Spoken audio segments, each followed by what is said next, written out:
Something is wrong with Homelander, and I've been trying to figure out exactly what changed. Because on paper, Season 5 Homelander should feel like the complete version of the character. He's at the peak of his power. He got everything he wanted, right? So why does watching him feel more unsettling than ever, but in a quieter, stranger way? I think I've worked it out, and it changes how I look at the last 4 seasons too. Let's start with the obvious. Before Season 5 even starts, Homelander won. Like, properly won. Martial law, the boys in prison, the White House doing whatever he says, no Vought board above him, no PR team managing his image or dictating what he does. But yet, he's coming apart at the seams. In every prior season, Homelander's instability has an external cause, someone threatening his position, trying to expose him, or getting closer to taking him down. His paranoia made sense because the threat was real. But in Season 5, there's no real threat anymore. The boys are neutralized, at least to Homelander, once he takes the V1, and he's still unraveling, which tells you his instability was never about the threats. It was always internal. The threats just gave Homelander an obstacle to fixate on. Take them away, and you're left with who Homelander really is. A soup who is structurally incapable of being okay. And that's new territory for the show,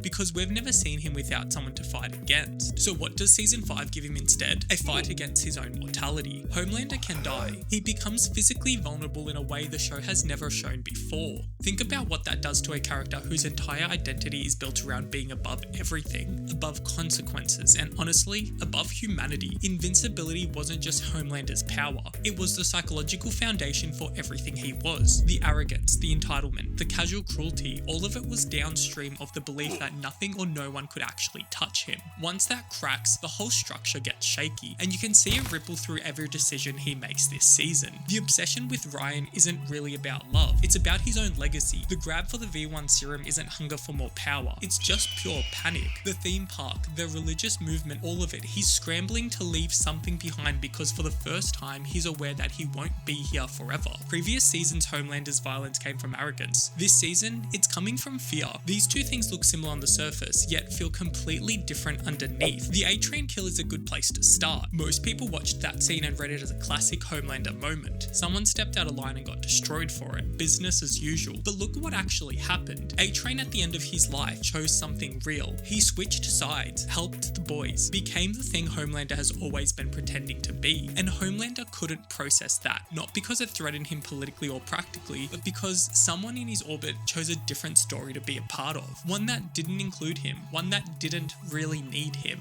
So he kills him, and it doesn't fix anything. There's no satisfaction in it, no composure restored. He walks away more unsettled than ever. Because the problem was never A-Train, the problem was the feeling A-Train exposed, that people can just opt out, choose something else, just leave. And once you understand this, the Soldier Boy scene hits completely different, because Soldier Boy does the exact same thing. He just tries to do it while still being alive. Homelander has just injected the V1 because of Soldier Boy. He's biologically immortal now, like his dad. He brings Soldier Boy in and essentially rolls out the vision. Theme park, new Vought era. He's drawn up a whole world and placed his father at the center of it, literally calling him Father of God in his new religious movement. And Soldier Boy looks at all of it and dismisses it. He gave Homelander the V1 because of Stormfront, because that's what she would have wanted, not because he loves him or cares about him or is proud of him. And then, almost as an afterthought, he tells Homelander, "You're too weird." So Homelander doubles down and puts him back in the frozen cage. He can't let Soldier Boy go off and live freely, existing somewhere in the world having chosen not to be a part of his life. But he can't kill him either, so he just freezes him. Soldier Boy is his possession in his head, and that's the difference between these two scenes. With A-Train, death was at least a kind of control. With Soldier Boy, there's no clear ending available. He can't kill his father and he can't let him go, so he just removes the problem and sits with a rejection anyway. Homelander isn't a god. The most powerful soup on earth shattered because he couldn't figure out a way for his biological dad to love him for who he is. Which brings us to the god arc, because I think most people are reading this wrong. On the surface, Homelander declaring himself all-powerful looks like the show escalating his obsession with superiority, like a natural progression of the character getting bigger and more extreme. But I'd actually argue the opposite. The god complex is a sign of how much smaller he's actually become. Think about what he's actually saying when he makes this claim, that he craves unconditional love, whether he deserves it or not. It's the same need that's been there since season 1, just dressed up in religious language because the normal version of asking for it has stopped working.